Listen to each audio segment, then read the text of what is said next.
Hello friend, welcome back to my YouTube channel. आज का जो हमारा टॉपिक होने वाला है उसमें हम फार्माकोलॉजी के कीनोट्स के बारे में डिस्कस करेंगे कि आप कैसे हर एक चैप्टर के कीनोट्स आपको बनाने हैं कि जिससे आपको एग्जाम में रटना ना पड़े, ज़्यादा चीज़ें आपको याद ना करने पड़े, कम चीज़ों में आपका काम हो जाए।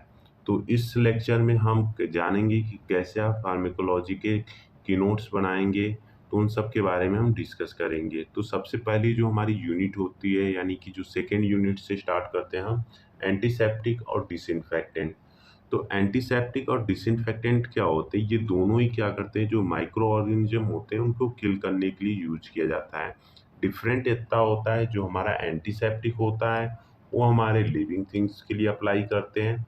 जो इन्फेक्टेंट होते हैं वो हमारे क्या होते हैं, नॉन लिविंग थिंग्स पे अप्लाई होते हैं। ठीक, और इसमें क्या डिफरेंस आता है, इसकी जो कॉन्सेंट्रेशन होती है उसमें हमें डिफरेंस देखने को मिलता है। यानी कि जो हमारा एंटीसेप्टिक होता है जनरली हमारा लेस कॉन्सेंट्रेशन पे काम करता है, बाकी जो हमारा डिसइंफेक्टेंट होता है थोड़ा सा मोर कॉन्सेंट्रेशन पे काम करता है। यानी कि इसमें ज़्यादा अमाउंट में यूज करते हैं और ये थोड़ा कम अमाउंट में यूज करते हैं।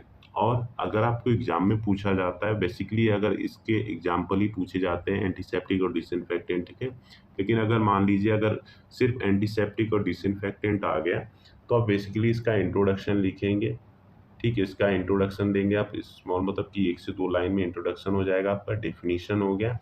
उसके बाद आप इसके यूजेस बताइए और नेक्स्ट पे आप आ जाइए एग्जाम्पल। जनरली ये 2 नंबर के ही क्वेश्चन पुटअप होते हैं इससे, तो आप इसके एग्जाम्पल याद रखिएगा, वो ज़्यादा इंपॉर्टेंट होते हैं। बढ़ते हैं इसके एग्जाम्पल की तरफ। तो इसका जो बेसिकली एग्जाम्पल आप देखने को मिलेगा आपको, एल्कोहल। तो एल्कोहल जो होता है आपका दोनों तरह से यूज होता है, आपका एंटीसेप्टिक और डिसइंफेक्टेंट दोनों में यूज होता है। अगर हम एल्कोहल को 70% में अगर हम यूज कर रहे हैं तो ये आपका एंटीसेप्टिक है। यानी जो अब हम देखते हैं कि जो हमारा डिसाइजर होते हैं उसमें भी 70% आइसोप्रोपेनॉल यूज होता है, तो ये आपका एंटीसेप्टिक हो गया। अगर वही आपका क्या हुआ, 90 से 95% अगर कॉन्सेंट्रेशन में यूज कर रहे हो तो ये आपका क्या आ जाएगा, डिसइंफेक्टेंट में आ जाएगा। नेक्स्ट जो इसके एग्जांपल होता है फिनॉल और उसके कंपाउंड आते हैं। फिनॉल में भी आपका क्या होता है, एंटीसेप्टिक के रूप में यूज होता है। जो डेटॉल होता है उसमें फिनॉल के लगभग कुछ कंपाउंड पाए जाते हैं, जैसे 0.205% जो होता है उसमें फिनॉल होता है। ठीक है, तो उसमें भी आप समझ सकते हैं कि एक एंटीसेप्टिक की तरह काम कर रहा है। और बेसिकली और ये जो फिनॉल कंपाउंड होते हैं ये डिसइंफेक्टेंट में यूज होते हैं। उसके बाद नेक्स्ट जो एग्जांपल आता है आपका, हेलोजन कंपाउंड आते हैं। तो हेलोजन कंपाउंड में आपके आयोडीन आते हैं और आपका क्लोरीन आता है। तो आयोडीन जो होता है वो आपका एंटीसेप्टिक वगैरह के यूज में होता है। जो क्लोरीन होता है आपका डिसइंफेक्टेंट और एंटीसेप्टिक दोनों के रूप में यूज कर सकते हैं इसका। तो यहाँ पे जो एग्जांपल दिया गया है, सोडियम हाइपोक्लोराइड और क्लोरहेक्सिडिन, ये दोनों ही आपके क्या हो रहे हैं, एंटीसेप्टिक एजेंट होते हैं जो उसके फॉर्म में यूज किया जाता है।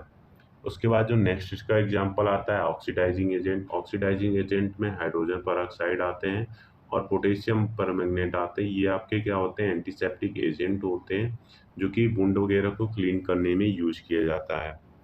उसके बाद नेक्स्ट जो इसका आता है, क्वाड्री अमोनियम कंपाउंड आते हैं। क्वाड्री अमोनियम कंपाउंड में आपका जैसे बेंजन कोनियम क्लोराइड आता है। तो ये आप एग्जांपल आप रख सकते हैं। वैसे 2-3 एग्जांपल आप अगर याद रख रहे हैं इनमें से तो ये आपके लिए अच्छा होगा, क्योंकि 2 नंबर के ही क्वेश्चन पुटअप होते हैं। उसके बाद जो नेक्स्ट आता है आपका, एल्डिहाइड आता है। एल्डिहाइड में आपका फॉर्मेल्डिहाइड आता है जो कि आपका एक डिसइंफेक्टेंट के रूप में यूज किया जाता है। जो ओटी होते हैं वहाँ पे हम उस ओटी रूम में इसको क्या करते हैं, हम यूज करते हैं उसको क्या करने, स्टेराइल करने के लिए। उसके बाद हमारा जो नेक्स्ट आता है, हैवी मेटल्स भी यूज करते हैं इसमें। इसमें जैसे सिल्वर सल्फाडाइजिन हो गया या फिर सिल्वर नाइट्रेट हो गया, तो ये भी आपका एंटीसेप्टिक के रूप में यूज होता है। जो बर्न पेशेंट होते हैं उनमें ये यूज किया जाता है। ठीक है, बर्न पेशेंट में यूज करते हैं। उसके बाद नेक्स्ट जो इसका एग्जांपल आता है, बिगुनाइट। कुछ बिगुनाइट भी होते हैं जो एंटीसेप्टिक की तरह यूज किए जाते हैं, जैसे क्लोरहेक्सी ग्लूकोनेट। ठीक है, तो ये कुछ एंटीसेप्टिक और डिसइंफेक्टेंट के एग्जांपल थे।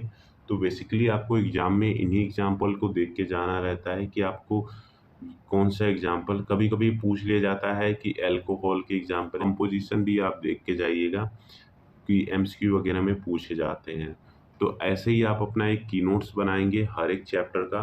तो बेसिकली हमने ये चैप्टर एंटीसेप्टिक और डिसइंफेक्टेंट का, यानी ये सेकंड चैप्टर है, तो सेकंड चैप्टर में आपको इतना ही याद रखना है, बाकी और कोई इम्पोर्टेंट नहीं है सेकंड चैप्टर्स में।